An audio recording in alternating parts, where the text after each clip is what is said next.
Week 3 of my little experiment with 3 pairs of RM Williams, wearing them for 5 weeks. These are the 3 pairs. Let's get into week 3.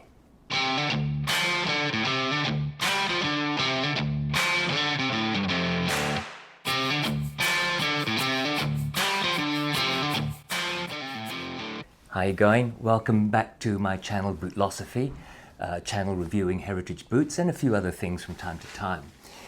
So I'm filming on Wajak country. It's a brilliant spring day or near spring day, absolutely beautifully sunny.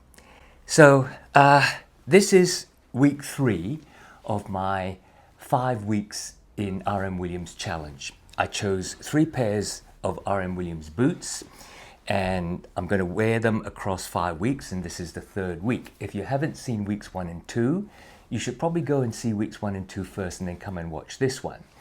Or if you want to follow it all the way through, there is a playlist on my channel, so go and take a look at that, and you can follow it all the way through on the playlist. All right, so normally I record the week starting on the Sunday, and the week finishing on the Saturday, and I tell you what I've done. Today, however, is a Sunday morning, and I didn't record last night because we went out to see friends, and it turned out to be quite a liquid dinner, and we didn't actually get home until about 1:30 this morning. So it's actually now midday, and you know, so be it. My voice is a little croaky, but here I am for the report. Okay, first, let me tell you how I wore these 3 boots. This is the RM Williams, now called Gardener. When I bought this, it used to be called the Goodwood. This is the most ubiquitous model, really, the RM Williams Comfort Craftsman in chestnut, in yearling. And this one is no longer made, although they do make this model, they just don't make it in this leather. This is the RM Williams Turnout boot, Comfort Turnout, in quite a bright red, sort of ochre, blood red leather, much redder than burgundy, called the Warwick. And how I wore them this week, I'll go from least to most. So I wore these last Sunday. My wife and I went out on a 3-hour hike through John Forest National Park. And if you've been following me, you know that we do this from time to time. In fact, just only a few years ago, we did it every weekend. But both of us have had health challenges. I'm getting a bit older, and we don't do it as much. So it was really enjoyable to get out there with these. I have to tell you that normally I'd be wearing something like a pair of Nicks, you know, a P&W boot or a Whites or something like that, or a proper hiking boot. So it was quite a revelation to wear these. When I wore these, I have to admit I felt a little bit concerned because the terrain that we went through was covered in brush, and there was a lot of sort of, it wasn't just tramping through, you had to kind of cross uneven terrain and step on logs and that sort of thing. But I have to say these performed really well. My concern was that in Chelsea boots, rather than good lace-up to go hiking, they might have been a bit loose. But no, they performed really well, very protective, and going across broken branches and stuff, didn't feel a thing. Really nice. But that was a Sunday, and apart from that, I haven't actually worn them. The next boot that I wore the least, I wore this on Friday to the office. So that was an all-day event at the office. And then on Saturday, I wore these a little bit more. That was yesterday. And I wore them to dinner at our friends. So I've had 2 long, full days in them. You know, they are ridiculously comfortable. If you've been watching the last 2 weeks, you know that these are my newer Comfort Craftsman. I had another pair before that didn't fit well. And despite these being seconds, you know, they fit well, they perform well, they're very comfortable. And in this last week, it was really only just an office situation. One thing I am noticing more and more is that the creasing across this yearling leather is worse than I remember it in past calf and yearling leathers. So I don't know whether that's why it became a seconds boot. But if you don't mind the creasing, it's not loose grain, it's just creasing. If you don't mind the creasing, which some will say gives it patina, lovely boot. The one I wore the most this week was this Comfort Turnout. I wore this on Monday. I drove down to the south, went down to a town called Katanning, and from there to a town called Nawangarup. I might flash this up on screen and let's see if you can pronounce Nawangarup with me. So I had an assignment there. I drove down on the Monday, spent 2 days with the Aboriginal community there, and drove back up on the Thursday. And it's a 4-hour drive, 4 and a bit hour drive. So 4 full days in this boot. And when I was there on the Tuesday, in the morning, we did a tour of their farm and their local area. This is an Aboriginal community that started a bush foods business. They've been doing it for about 5 years now. And they have a small farm on which they grow some bush foods, but they also have rights to go into national forest and pick bush foods. So different spices, for example, and as well as vegetation and so on that can be eaten, and roots and so on, nuts. So on the Tuesday morning, they took me around the farm, which was actually it was quite rainy, so it was a squishy sort of day. I cleaned the sole out and brushed this down, and I had to sort of wipe it with a damp cloth because it did get quite muddy on the farm. And then in the afternoon, they took me around to look at where they picked the different bush foods from.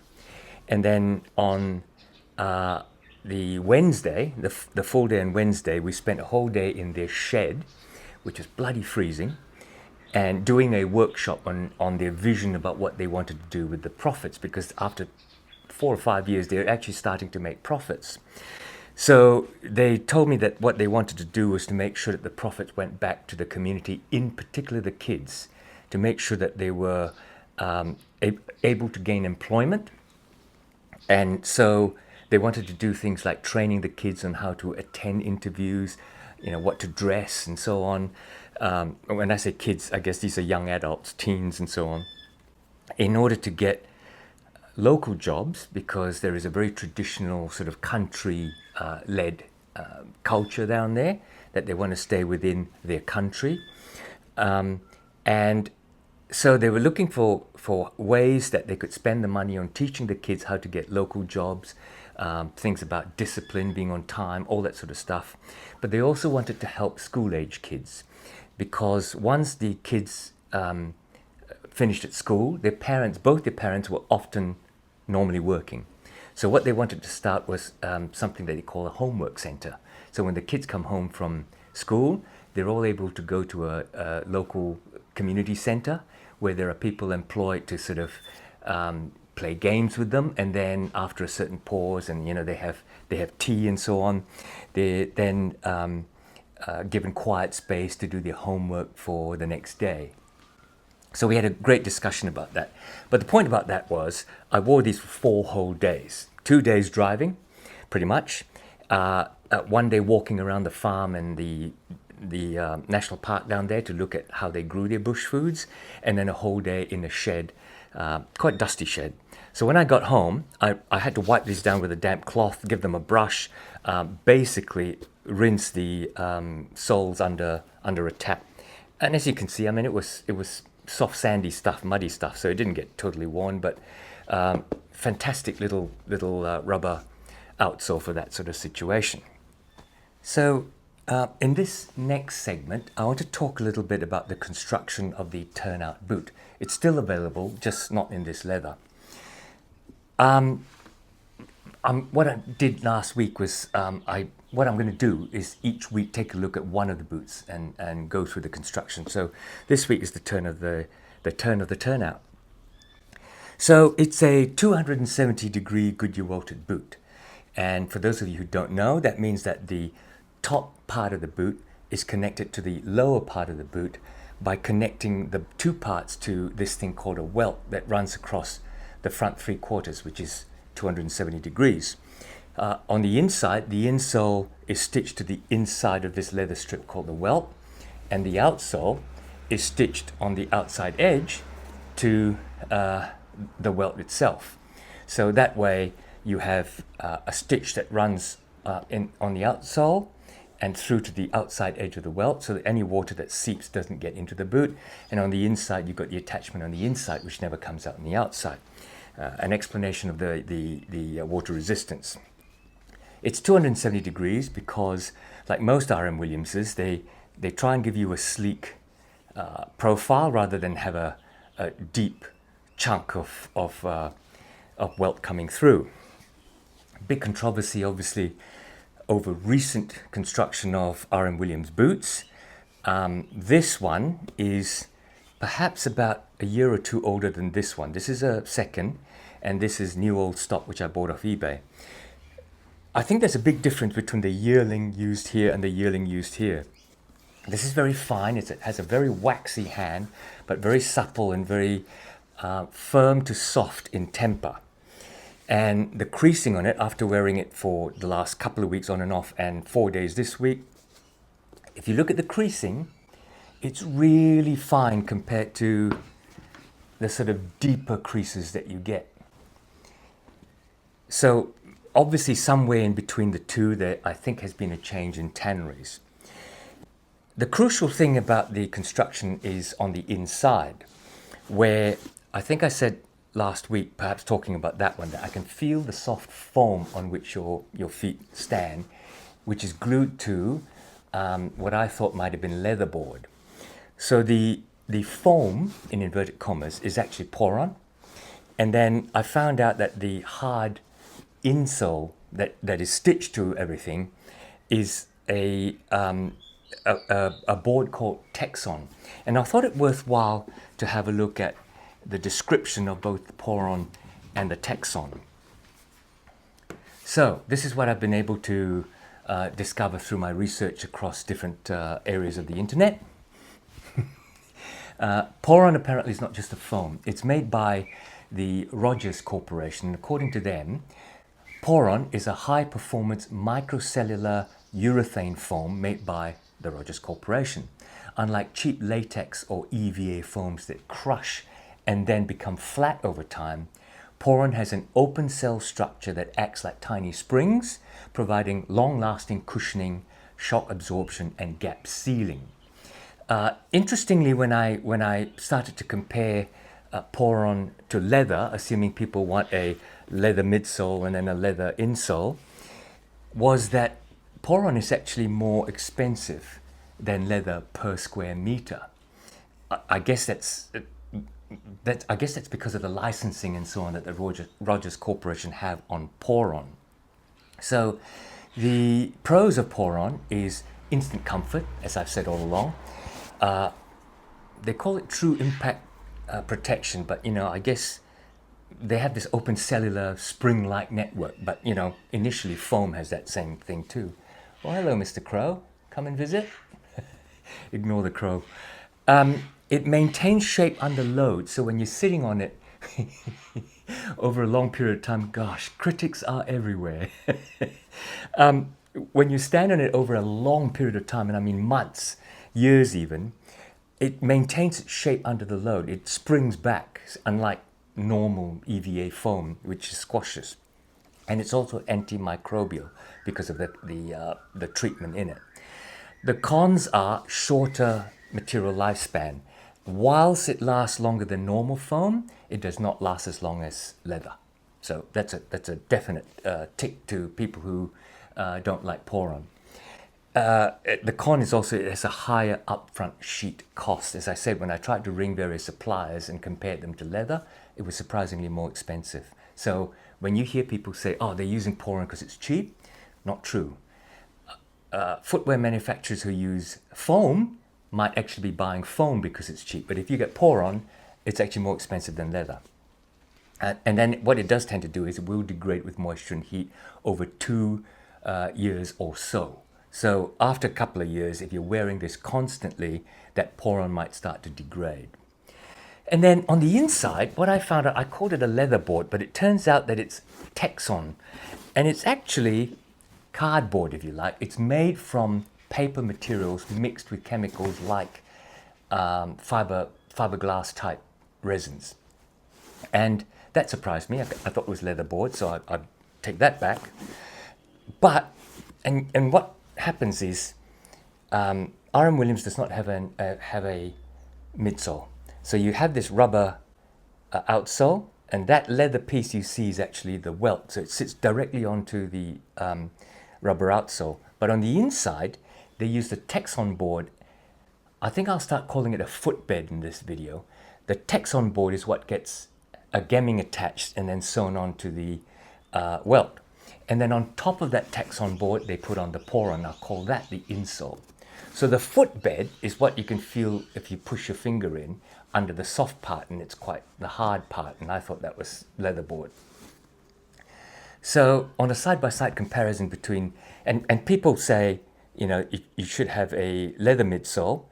They replace that. And then on top of that, they put in the insole, which is the Texon footbed. And then on top of that, they put the Comfort Poron insole. Glued on, not removable. So if I want to compare a Texon footbed with a leather one, the material is a cellulose wood fiber board. That's why people call it a cardboard, as opposed to veg tan leathers. Texon has a medium longevity if it is not soaked. So Texon could last 5 to 10 years before it starts to break up. The longevity of leather is obviously much higher and can last a lifetime of the boot without abuse. In terms of comfort, Texon is static. It stays flat and stiff throughout. With leather insoles, it's dynamic because it molds to your feet, and that is what often people say gives you the comfort, because you know your leather soles have molded to your feet, but they're still hard leather soles. They don't have that Poron in between.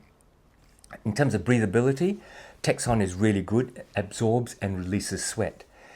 In terms of breathability of leather insoles, it's natural pores, so it breathes well, but it may not release the sweat as well because of the natural fibers that kind of soak it in. In terms of resoling, it's harder to stitch through repeatedly. So if it doesn't use a gemming, for example, and you stitch through the Texon, it can start to break up around the edges. Leather, we all know, is great for multiple recrafts. The cost, here's the killer. The leather is premium pricing, whereas the Texon can be budget friendly. So there are pros and cons of Texon, let's call it what it is. It's not cardboard. And there are pros and cons of Poron, and it's not a foam.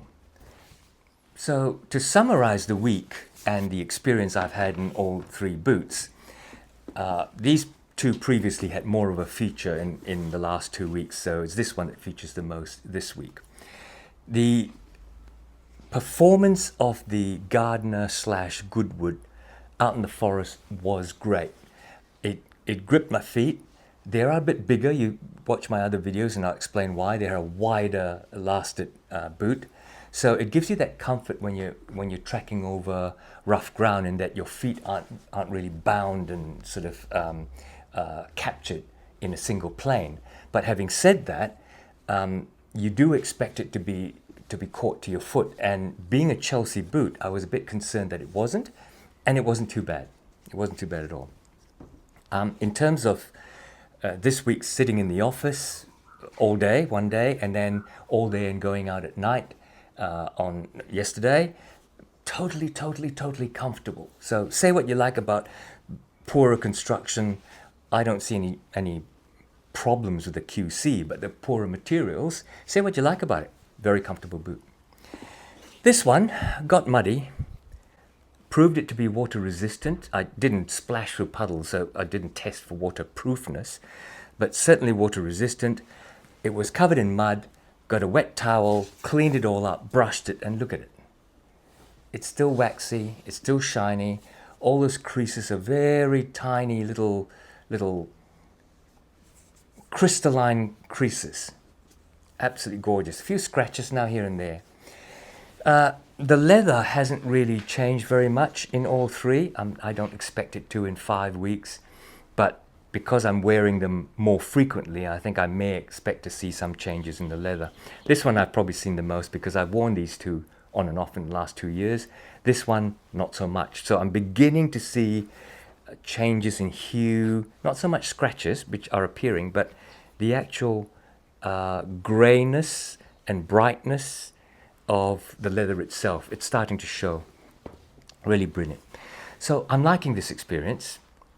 With my collection of boots, 120 plus currently, I readily admit that I'm not turning them over and wearing them as much as I could to actually get a real experience. So in doing these weird experiments like this in my 12 weeks in 12 pairs of boots video, you check that playlist as well, you get to know some boots really quite more intimately, if you like, and you get to see a daily change in your feel and your experience. So I've liked the experience. Toughness, I think they're certainly quite tough. I haven't proven them because I've mostly worn them in an urban atmosphere, but certainly toughness in terms of how they feel, perform, no stitches have come loose, etc. To that degree. All three are extremely comfortable, and all three are the comfort versions of these boots. They all have Poron on them, so it's super comfortable. And you know, breaking these in the previously no break-in, breaking this in, which because I haven't worn this much until this challenge, absolutely no break-in, perfectly comfortable. I've proven that this is at least water resistant, if not waterproof, and I've known before that these two are. When we went to John Forest National Park, it was damp, it wasn't puddly, so this proved really quite well. Again, all they needed was a brush down. So there you are, week 3. Keep watching this series for week 4 next week, and don't forget to SLC. Subscribe, like, and give me a comment down below. Tell me what you think of this series. And the crow's gone, but my neighbor's driving around. I hope you like this outdoors, there's no cleanliness in the sounds that surround me, so don't complain. And you guys take care out there. Come on back next week to see week 4. Take care.